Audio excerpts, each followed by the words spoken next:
Olá pessoal, tudo bem? O meu nome é Karina de Castro, eu sou advogada e hoje eu vim tratar com vocês sobre um assunto de direito de família, tá bom?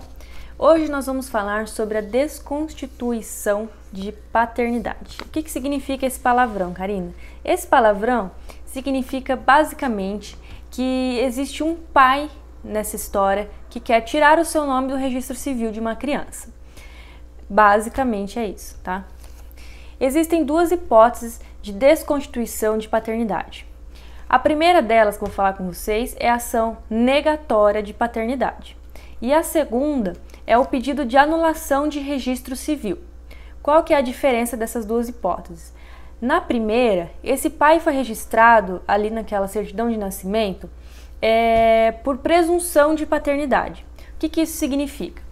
A nossa lei, o nosso direito brasileiro, ele criou essa presunção de paternidade quando o pai e a mãe são casados, eles possuem uma certidão de casamento, tá bom?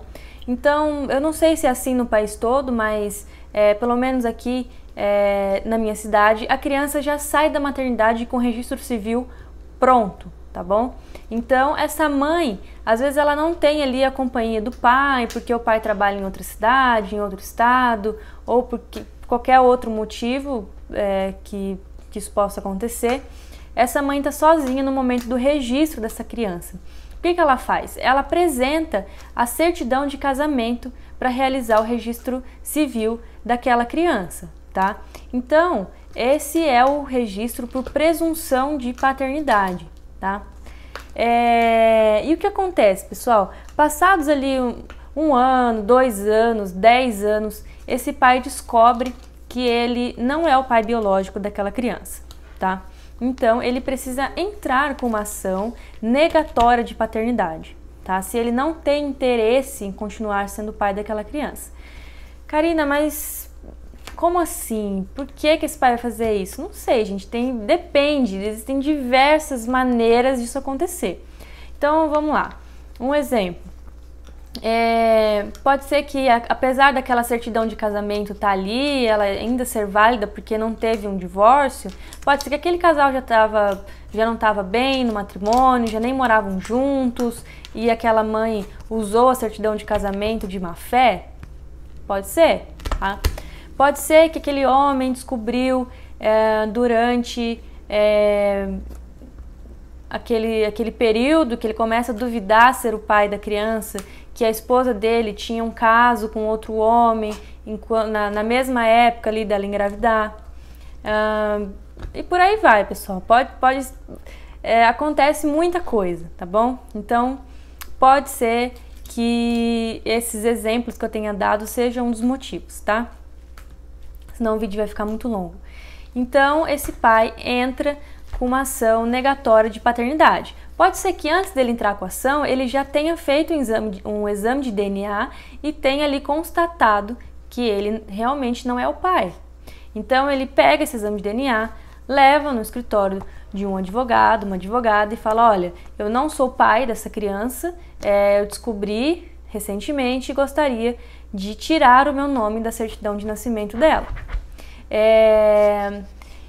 Só que, pessoal, só não ser pai biológico não basta, tá? Porque, não sei se vocês já ouviram aquele ditado que é bastante famoso aqui no nosso país, que pai é quem cria. Então, por que esse ditado existe, né? O direito deu aí uma explicação para ele, né? Que existe a paternidade e a maternidade socioafetiva. Bom, que é laços afetivos que o pai cria com o filho, é uma relação socioafetiva que é criada com aquela criança. Então, dependendo do período que se demora para entrar com uma ação dessa, pode ser que não seja retirado o nome desse pai da certidão de nascimento, tá bom? Então, vamos supor, eu descobri com 3, 4 meses de nascimento, legal, pode ser que seja retirado mesmo. Tá? Eu não posso, gente, eu nem devo fazer isso, tá? É proibido pela OAB, inclusive, é uma infração ética, o advogado, a advogada chegar para o cliente e falar assim: eu tenho certeza que esse processo a gente vai ganhar. O seu nome vai ser retirado da certidão de nascimento. A gente não pode fazer isso, Porque a advocacia ela é um instrumento de meio do processo, não de fim. Quem dá a decisão é o juiz, tá bom? Isso vai depender de um estudo sociológico feito com a criança, com um psicólogo, com profissionais da área que vão estudar o caso daquela criança e vão identificar se existem laços afetivos com o pai ou não, tá bom? Karina, esse casal se divorciou durante o processo da negatória de paternidade. Se houver ali um pedido de pensão alimentícia, esse pai tem que pagar?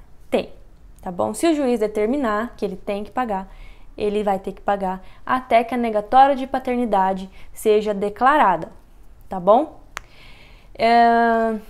A segunda hipótese que eu vou trazer para vocês, que é a ação de anulação de registro civil, como que ela funciona, pessoal? Geralmente, aquele casal que gerou aquela criança não era casado, eles não tinham um matrimônio, tá? Então a mulher engravidou, chegou pro cara e falou: olha, estou grávida, o filho é seu. Ele não questiona, ou ele é ameaçado a registrar essa criança, ou...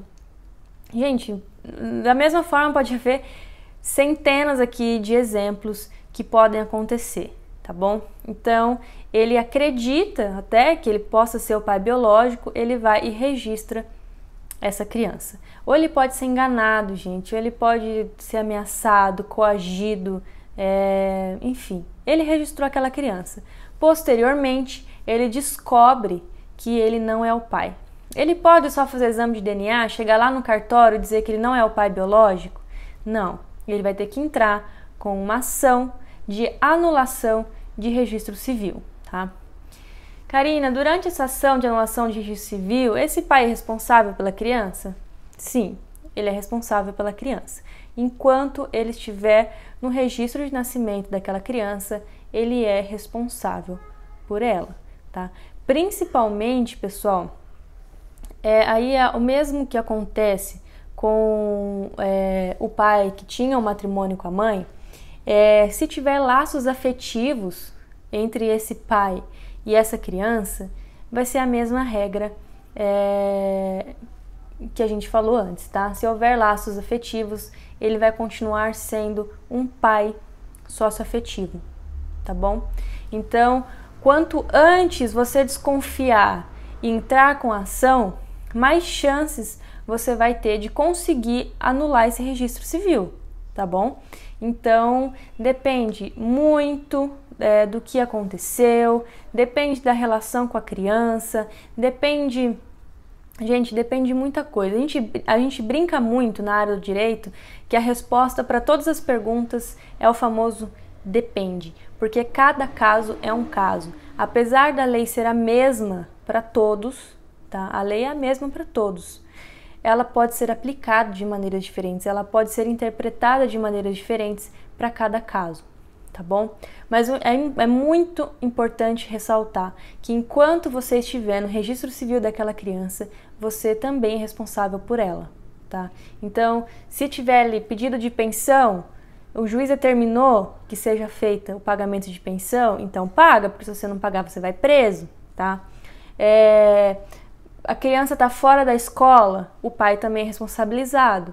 A criança está sendo tratada de maneira vulnerável, a criança não está sendo bem vestida, a criança não está se alimentando corretamente, a criança não tem um prato de comida na mesa, o pai também é responsabilizado. Mesmo não morando com a criança, mesmo não sendo o pai biológico, se tiver na certidão de nascimento da criança, é responsável, tá bom? A nossa Constituição ela é muito clara quando ela diz que a família é a base da sociedade, e ela é muito clara quando ela diz que a criança é um dos bens mais preciosos que nós temos nesse país. Então, tanto é que a responsabilidade por uma criança vai muito além de um registro civil, tá? Então é responsável os pais, os avós, os tios, os irmãos e o Estado.